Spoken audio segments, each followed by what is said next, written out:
Mullaperiyar dam തുറക്കുമെന്നുള്ള വിവരങ്ങളുണ്ട്. അങ്ങനെയാണെന്നുണ്ടെങ്കിൽ വൃഷ്ടിപ്രദേശത്ത് താമസിക്കുന്നവർക്കടക്കം ജാഗ്രത നൽകേണ്ട ഒരു സാഹചര്യമാണുള്ളത്. സംസ്ഥാന ദുരന്ത നിവാരണ അതോറിറ്റിയും റവന്യൂ വകുപ്പും ഇത് സംബന്ധിച്ചുള്ള മുന്നൊരുക്കങ്ങൾ കൈക്കൊണ്ടിട്ടുണ്ടോ?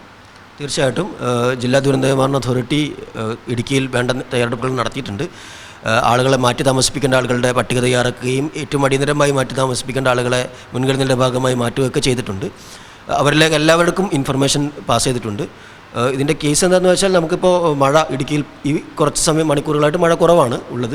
അപ്പോൾ അതുകൊണ്ട് പെരിയാറിലെ ജലനിരപ്പ് കുറയുകയാണ്. എന്നാലും മുല്ലപ്പെരിയാറിലെ ജലനിരപ്പ് അവിടേക്ക് ഇൻഫ്ലോ 3800 ക്യൂസെക്സ് ഇൻഫ്ലോ ഉണ്ട് എന്നാണ് ഞാൻ മനസ്സിലാക്കുന്നത്. അപ്പോൾ അതുകൊണ്ട് അതിൻ്റെ ഭാഗമായിട്ട് അവിടെ ഒരു 135.7 അടിയോളം വെള്ളം എത്തിയിട്ടുണ്ട്. എന്നാൽ അതൊരു മാക്സിമം ലിമിറ്റ് അല്ല. മുല്ലപ്പെരിയാറിൽ സംഭരിക്കാൻ ശേഷിയുണ്ട്. പക്ഷേ റൂൾ കർവിൻ്റെ അടിസ്ഥാനത്തിൽ 136 ഇപ്പോൾ അവർക്ക് സംഭരിക്കാൻ അനുമതിയുള്ള വെള്ളം. അപ്പോൾ ആ ജലനിരപ്പ് മെയിൻറ്റെയിൻ ചെയ്തതിൻ്റെ ഭാഗമായിട്ട് കൺട്രോൾഡായിട്ട് വെള്ളം പുറത്തേക്ക് വിടുമെന്നാണ് നമ്മൾ എക്സ്പെക്ട് ചെയ്യുന്നത്. പക്ഷേ നമ്മളല്ല ഓപ്പറേറ്റ് ചെയ്യുന്നത്, തമിഴ്നാട് സർക്കാരാണ്. അവരുമായിട്ട് കമ്മ്യൂണിക്കേറ്റ് ചെയ്യുന്നുണ്ട്. എന്നാലും ജലനിരപ്പ് 136 മുകളിലേക്ക് എത്തുമ്പോൾ അവർ തുറന്നുവിടാനുള്ള സാധ്യത മുന്നിൽ കണ്ടുകൊണ്ടാണ് നമ്മൾ തയ്യാറെടുപ്പുകൾ നടത്തുന്നത്.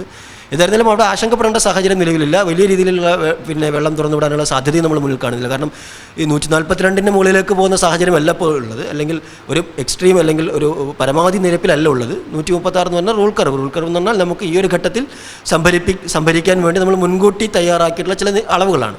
അപ്പോൾ അതിനകത്ത് സംഭരണശേഷിയുണ്ട്. സ്വാഭാവികമായിട്ടും ഒരു വലിയ മഴ പെയ്താൽ പോലും അവിടെ സംഭരിക്കാൻ പറ്റും. എന്നാലും മുൻകരുതലിൻ്റെ ഭാഗമായിട്ട് വെള്ളം തുറന്നുവിടുക സാധ്യതയുണ്ട് എന്നുള്ളത് അടിസ്ഥാനപ്പെടുത്തിയിട്ടാണ് നമ്മൾ തയ്യാറെടുപ്പുകൾ പൂർത്തീകരിച്ചിട്ടുള്ളത്.